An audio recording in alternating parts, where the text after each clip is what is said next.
Hi, Bill Barber from Poliigon here. In this video we're going to be taking a material from Poliigon.com, bringing it into Maya using our material converter, and then rendering it out with Arnold. Before we get started though, let's take a look at the files that we're going to need during this video. We'll need wood flooring 044 and the material converter add-on for Maya, both of which I've already got saved to my hard drive, and I'll include a link to them below this video. Right, let's head over to Maya. So this is the basic scene that we'll be working with, and it really is a basic scene, literally just a floor plane, a dome light, and I'm using the perspective camera to render from. But before we do anything else, we're going to need to install the material converter. Now, it will appear here when we're done under the custom panel, and what you need to do is extract the files from the zip folder that you've downloaded to, well, anywhere on your hard drive. I've put mine on the desktop, and then once you've done that, just drag in the material converter script here into the viewport of Maya. You'll then be prompted to locate that folder. So as I said, mine's on the desktop, so we'll find the folder, go to the material converter folder, and then hit select. And then that's it, the converter's installed, and as you can see, the icon there is ready to be used. So that's what we're going to do. We're going to click on the icon, and that will bring up this little dialog here, which is this is where we're going to tell the converter what it needs to do. First of all, we're going to select the textures folder where we've placed our materials, which in my case is on the storage drive. There we go. Here we go.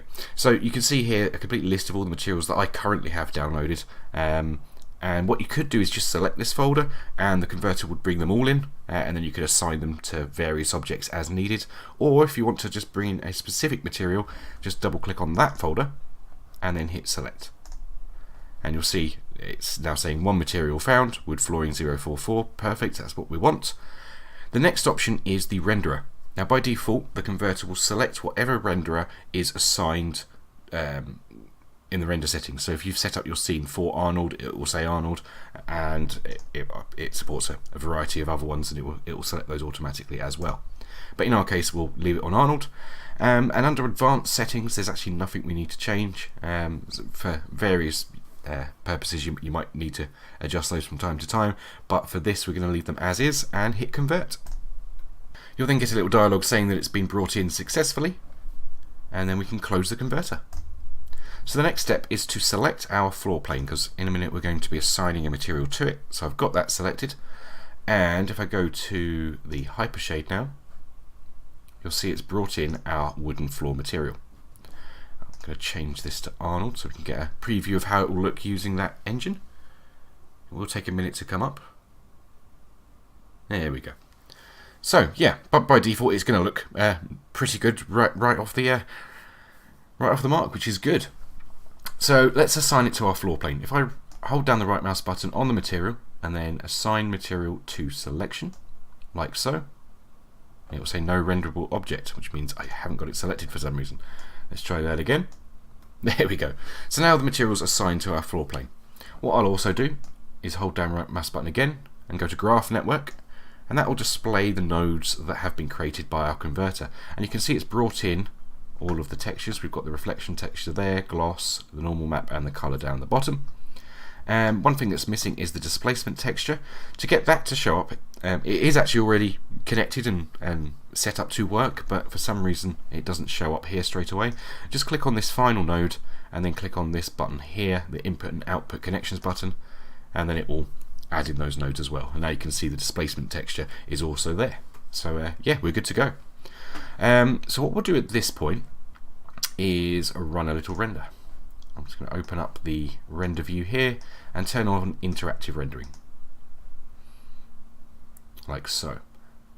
Now as you can see, my HDR is looking a little bit overexposed, so let's bring this value down a little bit and then up the brightness a little until we get the sort of look that we want. That looks about fine to me, so we'll leave that there, and I'm just going to shrink this window down a little bit. Good. Now it's pretty much perfect compared to the reference images on our website for this material. It almost looks spot on. The only thing that's a little bit off is the gloss map. The reflections here are looking a little bit rougher than we'd expect to see based off those reference images. So I'm going to show you how to make a minor adjustment in case you get similar results. So out of all these nodes, we actually have the one we want already. We don't need to add in any more, so that's handy. I'm just going to drag that down here, and it's this wood flooring color correction node here, which is connected to the gloss map. So let's just click on that. And then you have a typical sort of color correction sort of setup, including a multiply adjuster, which is what we're going to use. Now, the way a multiply works is it basically timeses the information in the gloss map by a factor of 1, 1 being when it's white and 0 being when it's black.